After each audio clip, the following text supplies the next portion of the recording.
Hello, Tita Luce.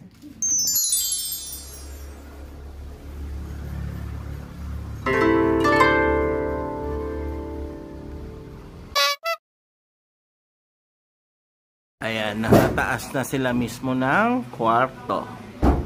Pinapatanggal na namin.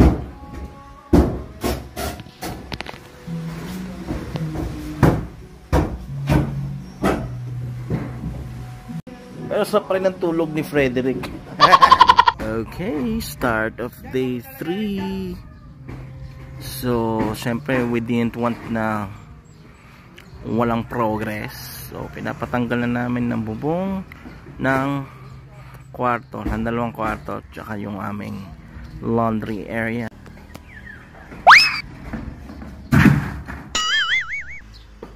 Tadaima maintenance 中です。 Mare, sana naman lakad natin. So, bibili kami ng supplies. Wala na kaming supplies. Maghahanap kami ng tindahan. So, ito yung pinaka 7-Eleven.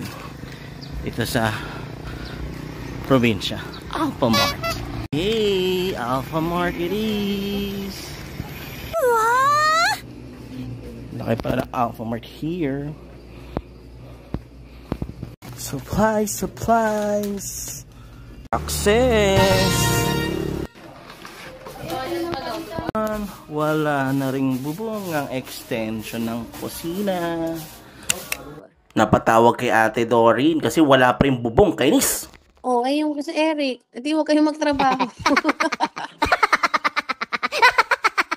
Hindi pala recorded yung mic ko dito. Kainis. Hotdog ka.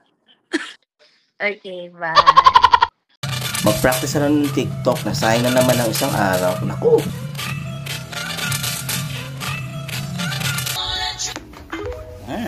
Hindi na. Time check, 11 p.m. Ay, ang hardworking. I'm craving for ice cream.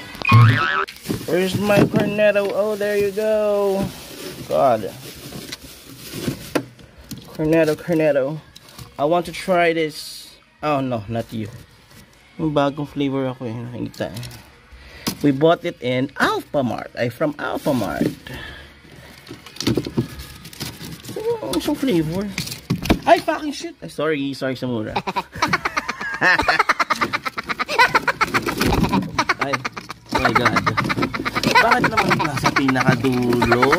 Si Marie talaga magtago. Here, I haven't... Oh! Wait.